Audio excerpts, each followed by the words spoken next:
Welcome to future vision study centre Salem. இந்த வீடியோவில் unit 1 மெக்கானிக்ஸ்லேருந்து orbital velocity escape வெலாசிட்டினா என்ன அப்படிங்கிறத டிஸ்கஸ் பண்ணலாம். ஒரு ஆப்ஜெக்ட் இன்னொரு ஆப்ஜெக்டை ஆர்பிட் பண்ணும் பொழுது ஒரு பர்டிகுலர் வெலாசிட்டியில் அதை ஆர்பிட் பண்ணும், அதை சுற்றி வரும். அந்த வெலாசிட்டிக்கு பேர் தான் orbital velocity.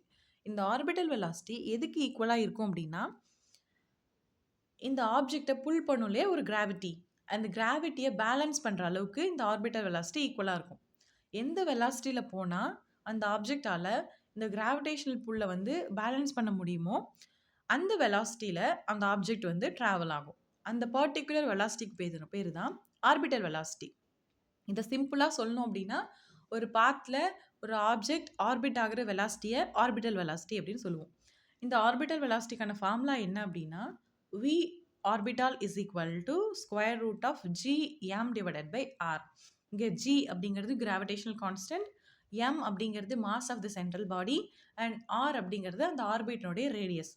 So orbital velocity ஆர்பிட்டாலினுடைய ரேடியஸ்க்கு இன்வெர்ஸ்லி ப்ரொபோர்ஷனட்டாக இருக்குது. அப்போ இதிலிருந்து நம்ம என்ன சொல்லலாம், ஆப்ஜெக்டினுடைய ஆர்பிட்டோட டிஸ்டன்ஸ் அதிகமாக அதனுடைய ஆர்பிட்டல் வெலாசிட்டி குறையும் அப்படின்னு சொல்லலாம். அப்போது ஃபார் எக்ஸாம்பிள், இப்போ சன்னை ஒரு பிளானட் சுற்றி வருது அப்படின்னா, அந்த பிளானட் சன்லேருந்து தூரமாக இருக்குது, லாங்கஸ்ட் டிஸ்டன்ஸில் இருக்குது அப்படின்னா அதனுடைய ஆர்பிட்டல் வெலாசிட்டி கம்மியாயிரும். ஸோ அது சன்னை சுற்றி வரத்துக்கு அதிக டைம் எடுத்துக்கும். இதுதான் அந்த ஆர்பிட்டல் வெலாசிட்டிக்கும் டிஸ்டன்ஸுக்குமான ரிலேஷன். நெக்ஸ்ட்டு எஸ்கேப் வெலாசிட்டினா என்னன்னு பார்க்கலாம்.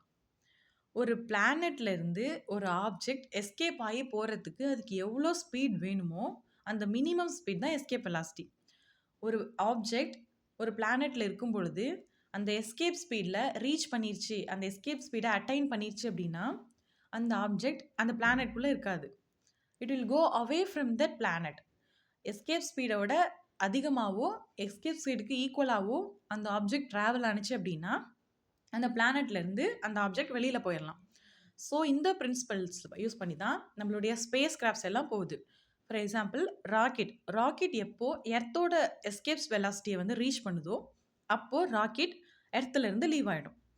எர்த்தனோட எஸ்கேப் வெலாசிட்டி எவ்வளோ அப்படின்னா 11.2 கிலோமீட்டர் பர் செகண்ட். ஸோ இந்த வெலாசிட்டியை எப்போ ராக்கெட் அட்டைன் பண்ணுதோ அப்போது அந்த ராக்கெட் எர்த்துலேருந்து லீவ் ஆகிடும். இதுக்கான ஃபார்முலா என்ன அப்படின்னா, escape velocity is equal to square root of 2gm divided by r.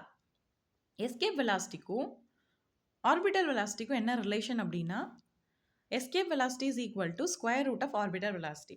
அப்போ ஆர்பிட்டல் வெலாசிட்டி நமக்கு தெரிஞ்சிச்சு அப்படின்னா அது ஸ்கொயர் ரூட்டால் மல்டிப்ளை பண்ணோம் அப்படின்னா நமக்கு எஸ்கேப் வெலாசிட்டி கிடைக்கும். இப்போ பார்த்தா இந்த கான்செப்ட் வச்சு ஒரு கொஷின் டிஸ்கஸ் பண்ணலாம். If the orbital velocity of the space craft near earth is 7.9 kilometre per second, what is the approximate escape velocity from the same point? Orbital velocity கொடுத்துட்டாங்க, escape velocity என்னன்னு கேட்குறாங்க. Escape வெலாசிட்டிக்கும் orbital வெலாசிட்டிக்கும் என்ன relation? Escape velocity is equal to square root of orbital velocity. அப்போது 7.9 kilometre per செகண்டை square root of 2ஆல் நம்ம மல்டிப்ளை பண்ணும்போது will be getting the answer. Square root of 2ஓட வேல்யூ என்ன? 1.414. அப்போது 1.414 இன்ட்டு 7.9 மல்டிப்ளை பண்ணோம் அப்படின்னா will be getting 11.2 kilometre per second. So option C is the correct answer. Next எந்த கான்செப்ட்லேருந்து வீடியோஸ் வேணும் அப்படிங்கிறத கமெண்ட் பண்ணுங்கள். தேங்க்யூ.